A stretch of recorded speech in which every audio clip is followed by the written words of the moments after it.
Gimana caranya supaya melestarikan makanan tradisional ini sampai ke anak cucu kita nanti. Masuk Jawara itu 8 juta, Mas.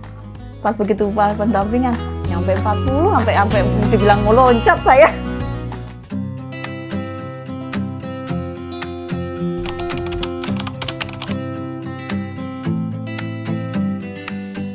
Assalamualaikum warahmatullahi wabarakatuh. Perkenalkan, nama saya Asy Wijayanti. Saya pemilik brand Rio Goyang. Saya tinggal di Jakarta Timur. Saya ibu rumah tangga, 3 anak, dan suami saya Budi Mulyadi. Sejarah Rio Goyang. Rio Goyang itu sebenarnya lahir di tahun 2008. Tapi sebelum itu Rio Goyang sudah ada, karena Rio Goyang itu meneruskan usaha mertua, usaha keluarga. Tahun 2004, pasnya di bulan September tanggal 24, ibu mertua saya menyerahkan usaha kembang goyang ini kepada saya. Nah, dari situ saya serasa punya amanah gitu, saya punya tugas untuk menjaga, apalagi kue kembang goyang itu kan kue tradisional ya, kue khasnya Betawi, kue tradisionalnya Jakarta gitu. Gimana caranya supaya melestarikan makanan tradisional ini sampai ke anak cucu kita nanti gitu, dan memperkenalkan ke budaya lain gitu. Apa itu kue kembang goyang? Seperti itu sih. Sampai saat ini bisa bertahan sampai saat ini, Rio Goyang itu dapat dukungan penuh dari keluarga. Support utama dari keluarga, suami dan anak-anak saya, juga dari adik-adik dan saudara saya. Saya kurang tahu persis, tapi saya mengenal mertua saya itu tahun 97. Oke. Nah, dari situ saya pertama kali datang ke rumah calon mertua saya. Beliau sedang bikin kue itu. Oke. Dari saya melihatin gitu, kok bikinnya asik gitu. Terus pas saya nyobain, kok enak. Pas saya pulang saya dibawain. Pas saya pulang dibawain, saya bagi teman-teman sekamar saya dan mereka bilang enak, oke. Nah, dari situ saya udah mulai bisnis dari tahun 97 itu. Walaupun nggak ada urusan dengan calon mertua, saya pulang sendiri ke rumah calon mertua saya beli kuenya, saya jual di pabrik. Nah, dari situ saya udah punya pandangan kalau kue ini benar-benar akan menghasilkan uang gitu. Rio Goyang itu, nama Rio itu udah melekat di hati kami ya. Setelah menikah itu suami saya sangat suka gitu, pokoknya nama Rio itu. Dan kita juga nggak terpikir Rio Goyang itu akan menjadi brand usaha kita. Tahun 2004 kita buka usaha sendiri, terus kita pindah rumah jauh dari, lumayan jauh dari mertua. Orang kalau mencari kue itu kemana? Belum punya brand kan waktu itu, masih kita pakai brand nama ibu mertua saya, kue kembang goyangnya Pongkus. Nah, tahun 2007 Rio lahir. Nah, dari situ mulai bisik-bisik, setiap ada orang nyari kue, kemana? Sono ke tempat Rio, gitu. Tahun 2008 kita tetapkan kembang goyang Rio. Belum ada goyangnya, kita bilangnya kembang goyang Rio. Nah, dari situ terus sampailah di tahun 2001 kita dapat fasilitas untuk mendaftarkan hak itu. Jadilah tahun 2001 itu kita daftarkan, sah menjadi brand Rio Goyang. Gitu. Rio itu nama anak saya, kebanggaan kami. Dan kenapa kita pakai nama Rio? Karena Rio itu jadi kebanggaan kami. Kita berharap usaha ini juga jadi kebanggaan kita. Gitu. Kalau Goyang itu nama dari produknya, dan Goyang itu kan pasti happy. Jadi usaha kita itu usaha yang kesukaan kami, kebanggaan kami, dan bikin kami bahagia gitu. Awalnya dari usaha ibu mertua itu sampai tahun 2000 itu kita tuh produksinya hanya ini aja, Mas, kembang goyang original, manis final aja.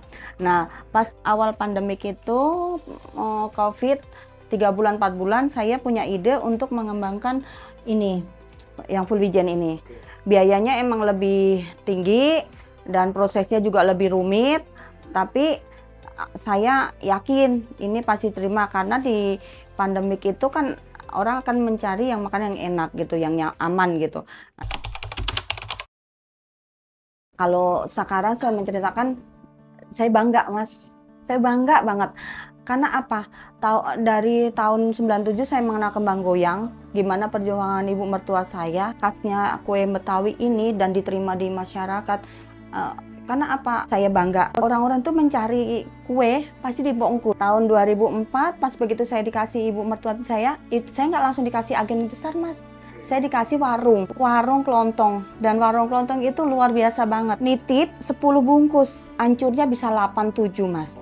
Tapi saya yakin tetap nitip sambil menawarkan ke tetangga-tangga gitu. Itu awalnya. Sampailah akhirnya di mungkin sekitar setahun itu ibu saya nggak menyanggupin pelanggannya. Nah, itu namanya Toko Kue Santi, berjasa banget sama saya.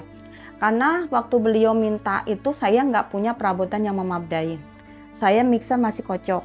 Saya bilang, besok bikinin ya 10 kilo. Mbak, kompornya kecil. Mbak nggak punya mixer. Langsung dia pergi ke pasar, saya dibeliin kompor besar, saya dibeli mixer, saya dibeli kuali, saya dikasih uang untuk beli kue itu. Karena kepercayaan itu dari tahun itu tuh Kue Santi itu minta dari 5 kilo sampai setiap hari itu nggak pernah kurang dari 20 kilo. Dan itu berlanjut sampai pandemik, karena Toko Kue Santi itu mempercayakan ke saya, kamu sanggup nggak produksi banyak? Sanggup. Kamu mau nggak kalau saya menawarkan ke toko yang besar? Ya. Dia akan bertanya ke saya. Akhirnya dia menawarkan agen, dapatlah agen kue besar, dan hampir 2 hari sekali dia pengirimannya 50 kilo. Itu saya bikin kue dari habis subuh sampai jam 10 malam setiap hari Mas. Tahun 1999 saya di bulan Juli, Allah sayang sama saya dipunit sakit. Sampai akhir Desember saya dioperasi, pulang jam habis isya saya pulang dari rumah sakit sampai rumah jam 9. Jam 1 malam saya kebanjiran Mas, luar biasa banget sampai 2 meter. Itu perabotan saya habis bersih semuanya, dibantu sama adek untuk bersihin lumpur. Selesai lumpur seminggu, Allah kasih kenikmatan lagi, banjir lagi Mas, 1 meter. Dan itu nikmat banget. Akhirnya agen nggak mau libur panjang karena dia harus jualan kan gitu. Saya bilang saya belum bisa produksi ke satu, perabotan nggak ada semua, kondisi juga belum sehat. Oke, ya udah saya cari lain. Sedih, ya nikmatin. Mungkin Allah udah nyuruh saya untuk istirahat gitu kan. Awal Maret kita mau beranjak, pandemi datang tanggal 15. Dibarengin dengan meninggalnya kakak saya. Down lagi, menguji lagi, kita berhenti lagi tuh Mas sampai 1 bulan.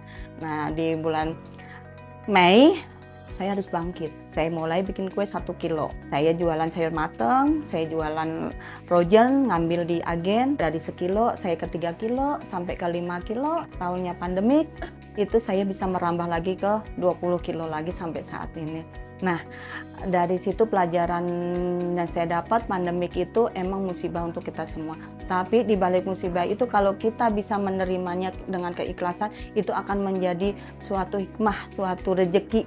Nyatanya saya bisa bangkit, walaupun agen udah pergi, toko kue yang saya andalkan udah pergi, saya bisa jalan.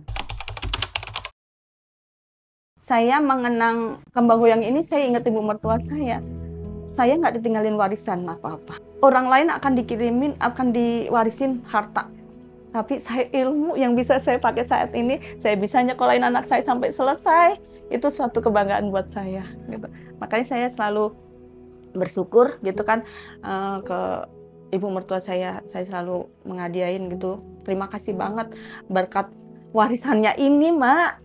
Cucumu, katanya saya bisa kuliah sampai selesai. Kalau cukup, kita bilang cukup, itu akan cukup terus. Kalau kurang, pasti kurang terus gitu. Pokoknya jadi aku mengenang mertuaku dengan kebaikannya. Dari situ kita harus belajar, karena keikhlasan dengan ketenangan hati dan pikiran itu bisa membuat kita lebih kuat, lebih bisa menghadapi semuanya. Kalau teman-teman kan ngikut kan pelatihan di mana-mana gitu. Kalau saya hanya komunitas satu itu, Dan waktu itu saya ngeliat di media sosialnya BI gitu, saya ingin jawara, itu saya juga nggak langsung mendaftar Mas. Saya baca berulang kali, bersatu bulan tuh saya bolak-balik media sosialnya BI itu tentang jawara, saya iniin kok bagus-bagus ininya, tapi nggak terpikir pelajarannya, pelatihannya sedemikian rupa itu nggak terpikirkan. Sampailah di akhir titik jam 9 malam itu saya ngisi link. Saya doanya waktu saya ngirim itu saya cuma Bismillah ya Allah, saya pengen lebih baik, saya pengen lebih mengerti dunia kebisnisan. Beda banget, luar biasa banget. Nah, kita tuh Mas kalau pelatihan selama ini kita pelatihan diterangin, kan nggak ditanya hasil prakteknya, nanti praktekin ya Bu, gitu kan. Terus hasilnya nggak ditanya. Setelah hasilnya nggak ditanya, dapatnya apa nggak ditanya lagi.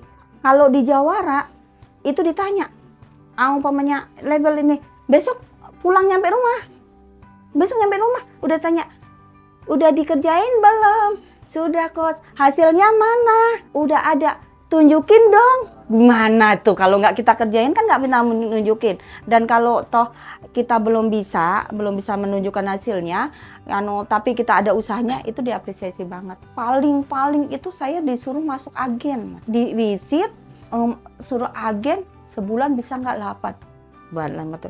Mana bisa saya usaha begini aja, udah puluhan tahun aja dapat agen atuh, ini dalam 1 bulan 8 gitu. Dalam hati saya, terus bilang, jangan suka mengecilkan diri sendiri, jangan suka mengecilkan kemampuan sendiri, katanya. Coba dulu. Saya jalan, Coach pergi, saya jalan Mas, saya keliling. Dapat 1 girangnya minta ampun. Dapatnya juga udah 10 malam, jam 10 malam Mas. Saya langsung laporan, Coach saya udah dapat, udah di ACC, harganya cocok. Itu kebanggaan sendiri. Apa kata Coach Iman? Bagus. 8 itu hanya untuk memicu kita, memotivasi kita. Walaupun 1, kalau kamu bahagia, kamu bisa berjalan dengan baik, stabil, itu bagus gitu. Jadi bedanya terus cara pengerjaannya, kita nggak bisa bilang enggak. Kedisiplinannya dalam dapat tugas, pokoknya intinya di Jawara itu tugasnya itu bertahap, nggak satu ini tuh, bertahap kita selesaikan, kita kasih tugas dikerjakan, hasilnya laporin, dipandu, dipantau sampai benar-benar menghasilkan cuan. Sampai akhirnya kemarin tuh saya juga nggak nyangka masuk ke Jawara. Sampai saya mau di wisuda, saya bertanya, Coach, apa sih yang bikin saya bisa masuk? Mbak sih belum tahu jawabannya, kata Coach Ade. Belum, cari jawaban sendiri.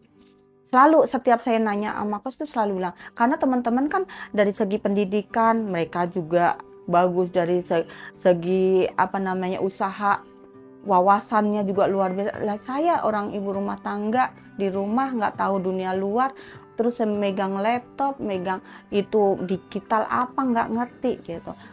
Saya sempat nyerah, tapi dukungan teman-teman di Jawara itu sama Coach itu luar biasa banget. Saya mati-matian Mas, sampai nggak tidur saya tetap ngerjain tugas. Karena pesan Coach Toto katanya, cobalah, walaupun salah yang penting mencoba. Itu yang saya lakukan sampai saat ini. Saya akan selalu mencoba, walaupun itu nggak sesuai harapan saya, tapi saya yakin suatu saat saya akan mencapai harapan itu.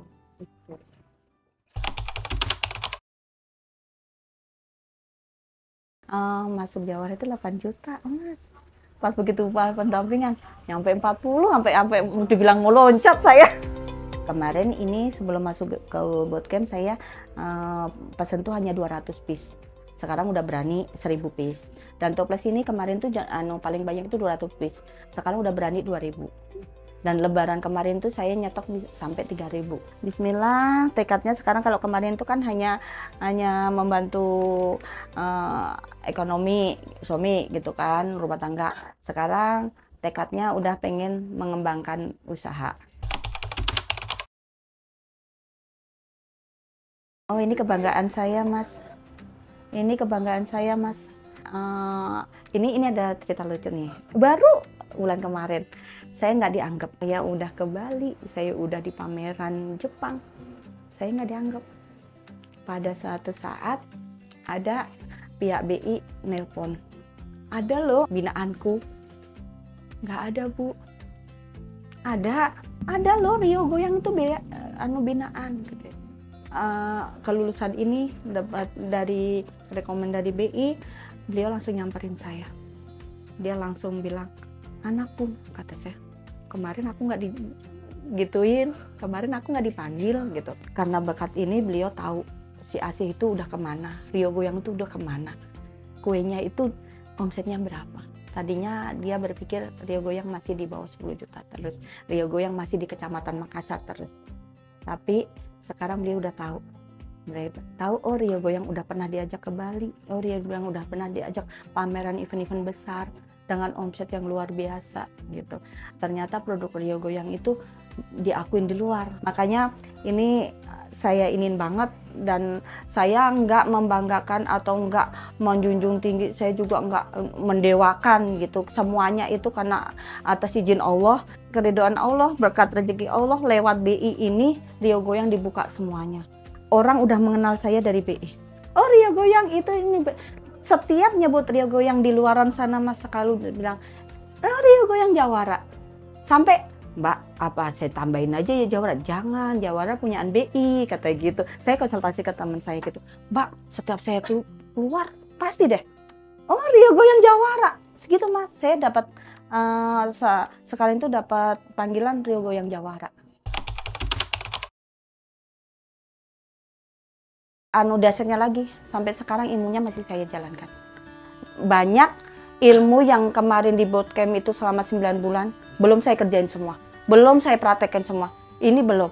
Kenapa saya selalu bilang sama coach, katanya, coach, saya bertahap. Kuncinya mau kita pelatihan di mana aja, kita tekun, kita yakin, dan konsisten untuk menjalankan dan mempraktekkan itu.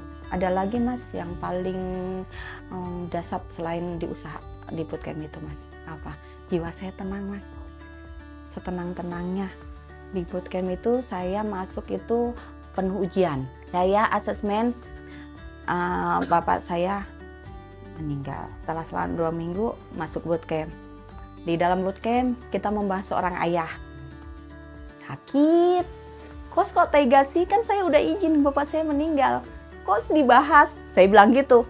Tapi saya merenung, hari keduanya saya bisa bangun dengan keikhlasan. Saya ikhlas, orang tua saya udah nggak ada, saya bisa berbangga dengan kebaikan mereka. Saya atur pikiran sama hati saya yakinin ke diri saya kalau saya kuat, saya sehat, saya bahagia, saya bisa mengerjakan tugas ini. Lebaran itu serungsemnya, selama lebaran, selama produksi dari tahun 2004 itu serepot-repotnya, seheboh-hebohnya. Pesanan selalu banyak Mas, tapi emang nggak bisa mengontrol diri sendiri. Nah, semenjak dari bootcamp itu saya bisa meyakinkan, sama seperti itu, saya relax, saya yakinin semua baik-baik aja, rezeki udah ada yang ngatur. Saya sahur seperti biasa, saya puasa seperti biasa, saya produksi pun santai, nggak teruber apa-apa, nggak takut itu nggak kebagian. Baru tahun ini Mas, saya bisa libur lebaran kurang 2 hari. Dengan santai, dengan keikhlasan yang saya terima, rezeki itu pesan kos kan setiap mau tidur harus afirmasi. Itu saya lakukan sampai saat ini, dan itu membuat saya selalu punya energi setiap bangun tidur. Ketenangan hati, pikiran, jiwa itu akan berpengaruh. Makanya keperbedaan di pelatihan di Jawara itu benahin dulu ownernya, baru usahanya. Kalau ownernya benar, otomatis usahanya benar. Kalau ownernya kagak ngerti, kagak apa ya ini, benar ternyata. Dengan ketenangan hati dan keyakinan, kalau usaha ini mau dibawa kemana, itu yang tahu ownernya. Kembali lagi ke pelatihan ya Mas ya, dulu itu modal itu utama, uang itu utama gitu. Pada saat usaha udah berjalan itu masih, kenapa pengaku usaha itu sebenarnya modal lagi. Padahal itu kita punya modal, diri sendiri itu punya modal gitu kan. Dengan catatan keuangan itu juga kita tuh modal gitu. Semua catatan yang ada di usaha kita itu udah jadi modal kita. Banyak cara sebenarnya, kayak kita untuk kerjasama, kita bisa minta DP dulu 50%, itu juga bisa jadi jalan keluarnya gitu. Dalam otak saya masuk ke Jawara itu saya pengen belajar gitu loh, saya pengen tahu gitu pendapatan saya itu berapa, saya itu punya untung berapa gitu, dan saya mau menjalankan usaha ke depannya itu seperti apa. Bootcamp pertama itu saya udah menjalankan dengan sedikit-sedikit pencatatan digital. Tadinya kan masih manual. Jadi saya tahu, oh reseller saya ini, si B ini dalam 1 bulan ini transaksinya berapa. Makanya kemarin pas lebaran itu saya kasih apresiasi gitu. Kan tertata tuh Mas, wah iya, masa sih Bu? Saya tunjukin kan, lah benar Bu, berarti aku banyak ya penjualannya.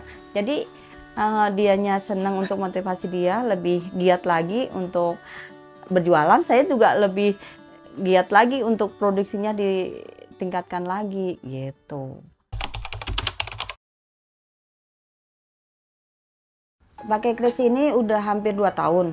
Dan itu juga untuk memaksimalkan, menyampaikan ke pelanggan apa untungnya Kris itu juga baru sekitar setahunan inilah mereka paham gitu. Mereka karena berpikirnya tuh kalau pakai transfer itu pakai ada biayanya gitu kan. Mereka pasti meminta sesuatu bank mereka gitu kan. Ada nggak ini gitu. Sedangkan kita nggak semuanya harus punya gitu, nggak semuanya punya gitu.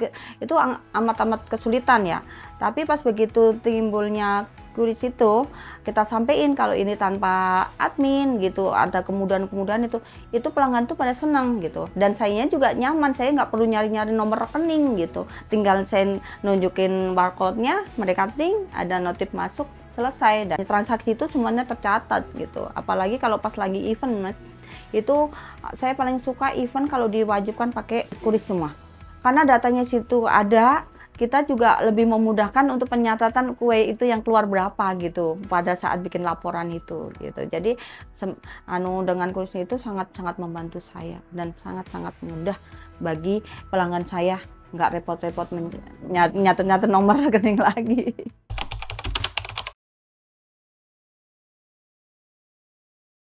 Mau jadi binaan BI itu kamu harus punya kesiapan, waktu, pikiran, dan siap menjalankan. Kalau kamu nggak bisa menjalankan, mendingan nggak usah. Percuma. Kan BI nggak nyuruh lari untuk hal yang nggak pasti. Saya selalu bilang ke teman saya, kalau kita ada orang yang mendorong kita cepat, dan kita yakin orang itu udah berpengalaman, pasti dia tahu supaya kita cepat mencapai itu. Kalau itu jurang nggak mungkin orang berpengalaman menyuruh kita masuk ke jurang. Untuk teman-teman khususnya perempuan-perempuan yang kayak saya gitu ya, yang minim ilmu ya, nggak usah takut untuk belajar. Belajarlah di tempat di mana aja. Yang penting mau ikut belajar di mana aja, mau ikut pelatihan di mana aja, ilmu yang didapat manfaatkan, praktekkan, laksanakan, dan harus ada hasilnya. Yakinkan yang kamu prakteknya itu berhasil. Dengan melaksanakan apa yang udah kamu dapat, ilmu yang udah kamu dapat, materi yang udah disampaikan. Apalagi sekarang itu banyak fasilitas-fasilitas gratis yang bisa kita manfaatkan. Ayo, bangkit, semangat, yakin kalau kamu bisa. Dengan cara melaksanakan, mempraktekkan, dan menikmati hasilnya. Tetap semangat.